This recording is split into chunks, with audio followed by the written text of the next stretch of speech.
नमस्कार दोस्तों, आज मैं आपको गणेश भगवान की कहानी सुनाने जा रही हूँ। प्रेम से बोली गणेश भगवान की जय हो। एक समय की बात है, एक गांव में एक साहूकार रहता था। उसके 4 पुत्र और एक पुत्री थी। साहूकार के बेटे बड़े थे, इस कारण उनकी शादी हो गई। घर में 4 बहुएं आ गईं। चारों बहुएं व्रत करती और व्रत की कथा सुनती। व्रत के कथा के अंत में गणेश भगवान की कथा भी सुनती। परंतु उनकी जो ननद थी छोटी, वह व्रत कथा तो बड़े ही प्रेम से सुनती, परंतु जब गणेश भगवान की कथा की बारी आती तो वह खड़ी हो जाती और घाघरा झाड़ कर चली जाती। गणेश भगवान कई बार सोचे कि अभी यह छोटी है, बड़ी हो जाएगी तो समझ जाएगी, परंतु वह हमेशा ऐसा ही करती थी। एक दिन गणेश भगवान रुष्ट हो गए और कन्या को सबक सिखाने के लिए एक भौरे का रूप धरा। रात हो गई, साहूकार की बेटी सो गई। रात के जैसे ही 2 बजे भौरा आकर साहूकार की बेटी के कानों में गूंजने लगा, बोलने लगा, भाव भाव मैं भौरा हूँ, साहूकार की बेटी को कलंक लगाने आया हूँ। यह बात सुनकर साहूकार की बेटी जाग गई और दुखी हो गई।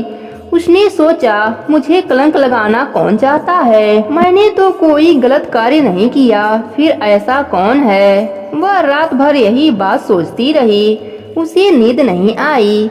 सुबह उठी तो वह किसी से कुछ नहीं बोली। वह डर गई थी। सोचा, पता नहीं क्या बात है। ऐसे करते करते कई दिन बीत गए।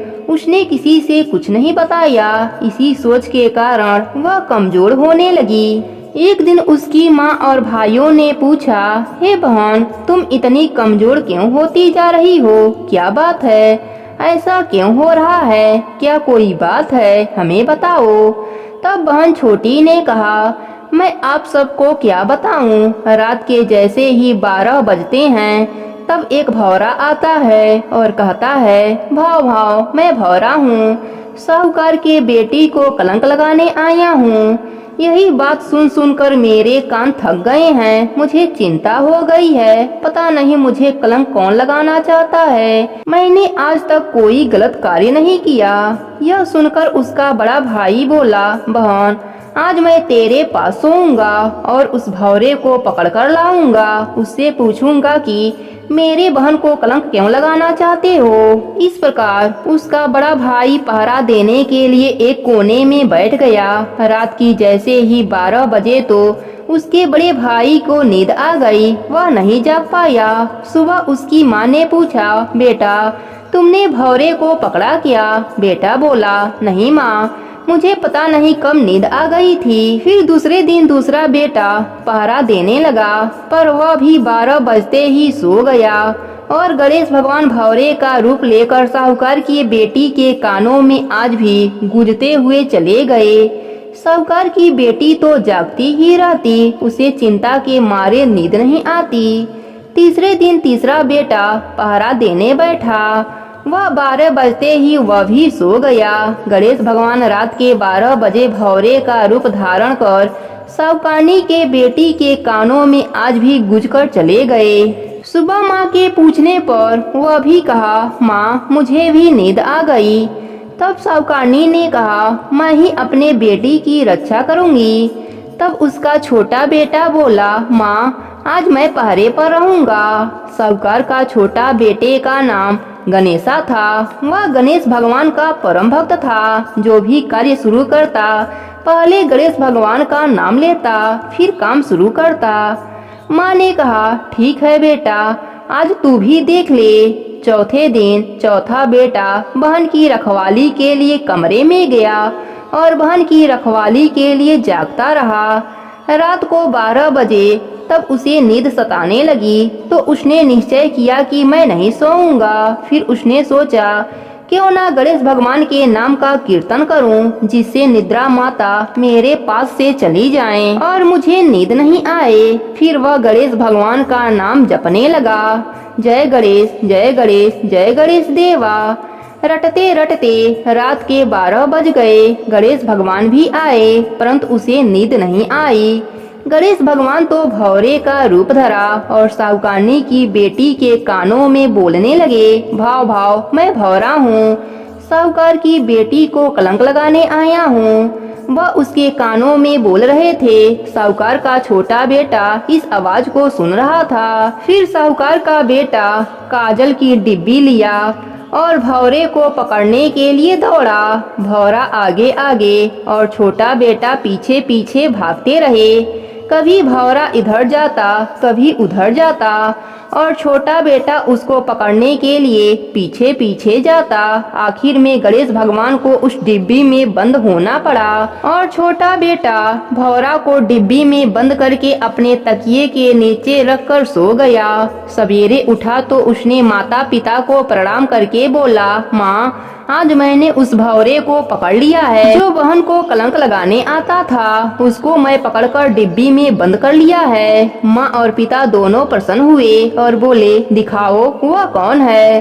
तब उसने कहा, मैंने उसे एक डिब्बी में बंद किया है, कहीं वह उड़ ना जाए, इसलिए सब इकट्ठे होकर इस डिब्बी को खोलते हैं। फिर उससे पूछते हैं कि वह इस प्रकार की बातें क्यों कर रहा था। तब सभी गोल इकट्ठे हुए।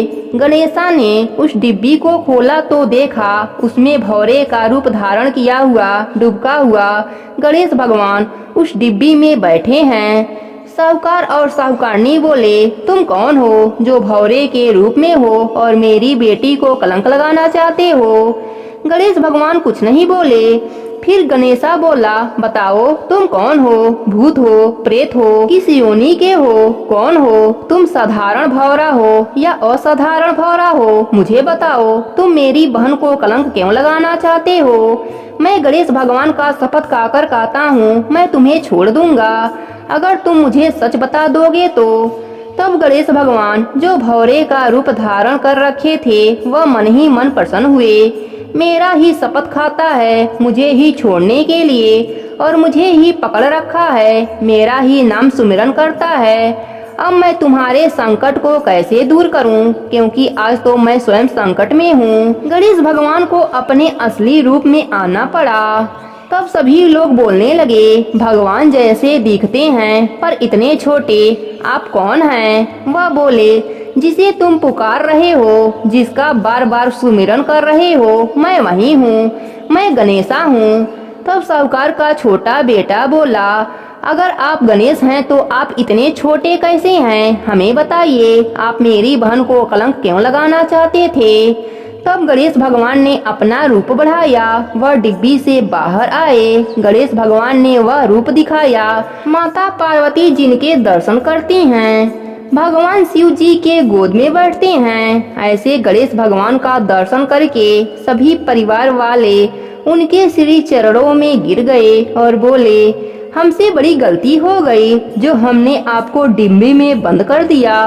परंतु प्रभु, आपको भौरा बनने की क्या आवश्यकता पड़ी। आपने इतना छोटा सा रूप क्यों धरा और मेरी बेटी को कलंक क्यों लगाना चाहते हैं। गणेश भगवान बोले, मैं तुम्हारी बेटी पर अप्रसन्न हूँ क्योंकि उसने मेरी कथाएं नहीं सुनी। तुम्हारी सभी बहुओं ने मिलकर कथा कहानी कहती और सुनती, पर यह जब मेरी कथा की बारी आती तो तेरी बेटी घाघरा झाड़ कर खड़ी हो जाती और वह वहाँ से चली जाती। मेरी कथा इसने कभी भी बैठकर ध्यान लगाकर नहीं सुनी, इसलिए मैं इससे अप्रसन्न हूँ, उससे नाराज हूँ। इसलिए इसे यह बताने के लिए उसके पास आकर उसको कलंक लगाने की बात करता था। मैं किसी को कलंक नहीं लगाता, परंतु मैं उसे यह एहसास कराना चाहता हूँ कि वह मेरी पूजा से बेमुख हुई है। तब सभी परिवार वाले और छोटी बेटी गणेश भगवान के चरणों में गिर गए और बोले,